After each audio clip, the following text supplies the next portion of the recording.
Hello, mkasa nyumba ya kupanga sehemu ya pili. Baada ya kulipa kodi niliondoka. Nilikaa kama wiki moja na nusu hivi. Nikaa tayari kuhamia. Nakumbuka siku nikampigia yule mama, nikamwambia mama leo nakuja. Akaniambia mwanangu haina shida, tena uzuri nimeshamalizia chumba chako. Kwa haina shida. Nikabeba vitu vyangu na sikuwa na vitu vingi, ni nguo tu, vingine vyote vya ndugu yangu. Kwa nikamwaga ndugu yangu, nikaondoka. Nilipofika kule kweli nikakuta chumba kimemaliziwa vizuri, kimepakwa rangi, yaani kwa kweli kinavutia.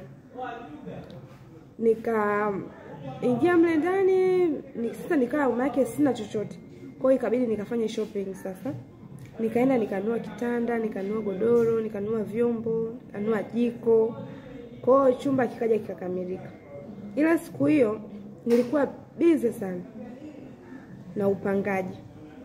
Kwa hiyo nilitumia, yaani muda ulienda mpaka ikafika usiku mimi niko busy. Baadaye nilipochoka nikaona hata sababu ya kupika hamna. Nikaenda nikanunua chips, nikala, nikalala. Usiku nilipolala, usiku mwingi, yani usiku katikati ya usiku, nikasikia mlango unagonga. Nikashtuka. Nikatafuta simu, ilikuwa chini ya mto, nikachukua nikaangalia saa. Naona saa 8. Nikaasha tochi. Nikasema sasa hivi saa 8 mtu ananigongea, anataka nini? Mimi nikapuzia, nikaweka simu chini, nikaendelea kulala. Sasa wakati yaani ndo nimelala napitiwa na usingizi. Unajua nilishtuka. Kwa nikaa nimetafuta tena usingizi, ile napitiwa na usingizi, yani naanza kupitiwa na usingizi. Sijalala vizuri. Ule mlango uligongwa tena. Sasa hii safari hii nikasema kweli kuna mtu mlangoni anagonga mlango. Kwa sababu nilisikia kabisa. Tofauti na mwanzo nilihisi kama kuna mtu amegonga. Sasa nikajiuliza, ina maana ule muda alivyogonga hakuondoka, aliendelea kusimama. Kwa alikaa ndo anagonga tena. Okay. Nikainuka, nikawasha tochi ili nikafungue mlango. Nilipofika mlangoni nataka kushika kitasa hivi. Akili kanijia. Sasa hivi saa 8. Sasa maana yake hapo zitakuwa tena saa ngapi? Saa 8:30. Sasa mtu anataka nini saa 8:30? Nikakumbuka kuna siku moja nishaye kumsikia mamangu anasema kwamba wakati mwingine sio vizuri kufungua mlango usiku. Unaweza kufungua mlango usiku kumbe wezi wanataka kukuvamia. Kwa nilipokumbuka hivyo nikasema bwana, huyu mtu kesho nitakuja nijue kwa nini alikuwa anagonga na alikuwa anataka nini. Sikufungua mlango. Nikaenda nikalala.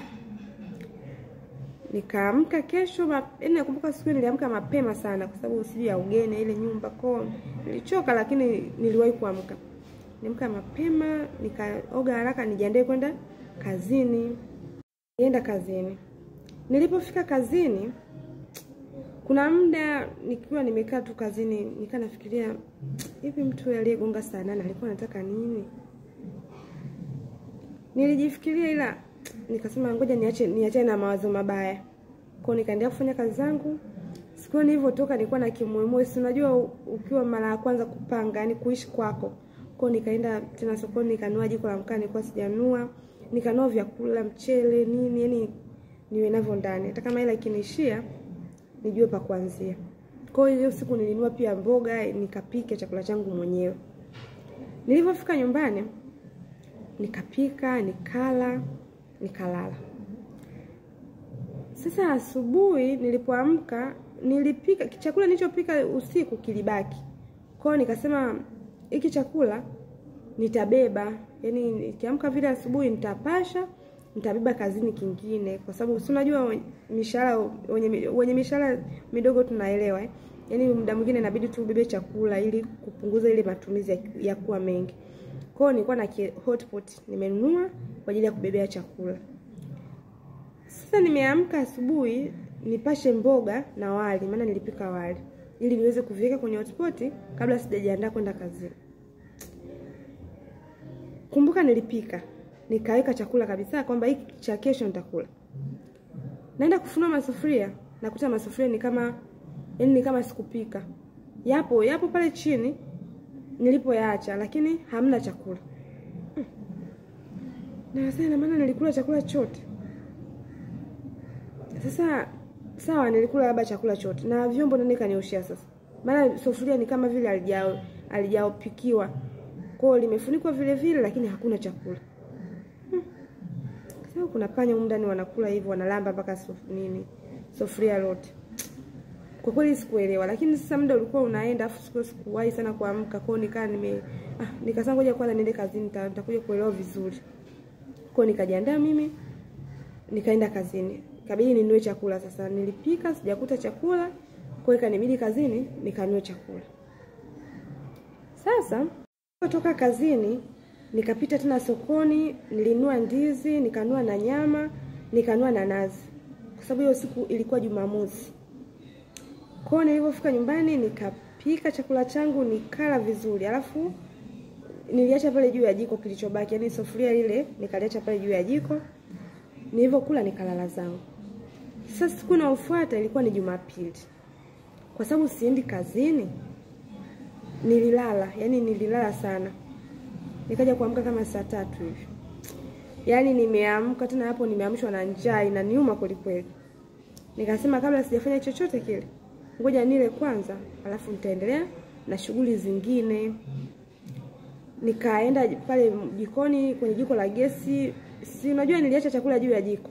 Kwa hiyo sikuzingatia kufunua kuangalia ndani kuna nini. Nilichokifanya tu nikawasha kiberiti, nikaseti moto mdogo yani ianze kuchemka taratibu. Nikaenda kukaa kitandani, nikaa nachezea simu sasa. Ningia mtandaoni nachezea simu. Sasa nikiwa nimekaa pale, baadaye naona sielewi, yani pale jikoni sielewi. Sufuria ni kama unajua sufuria likiwa limekaa kwenye moto kwa muda mrefu linavyokuwa. Nikasema ngoja niende nikaangalie. Jamani, hata sijui nisemeje, lakini aniamini. Nimefika jikoni nafunua sufuria, hakuna kitu. Na jana nimepika ndizi za nazi, yani nimepika ndizi za nyama na nazi. Nimekula zimebaki, lakini nilivyofunua kwenye sufuria sikuona chochote. Jamani, sasa nikaa nawaza peke yangu. Ina maana kwamba kuna mtu anaingiaga na kula au inakuaje? Na wewe anayekula anakula tu usiku sasa. Nikaa sielewi. Jamani, sasa nimekaa pale nikaa nafikiria kwamba si nilipika jana Kwa nimelala, nimeamka ndizi nilizoziacha hamna. Kwa kweli mimi sikuelewa. Nikaa nimeingia kama na mshangao kidogo. Nikasema kuna mchezo nachezewa hapa. Sio ikiwa mimi nalala afu watu wanafungua ya pili, wanakuja wanafungua, wanakula afu nakuta chakula hamna.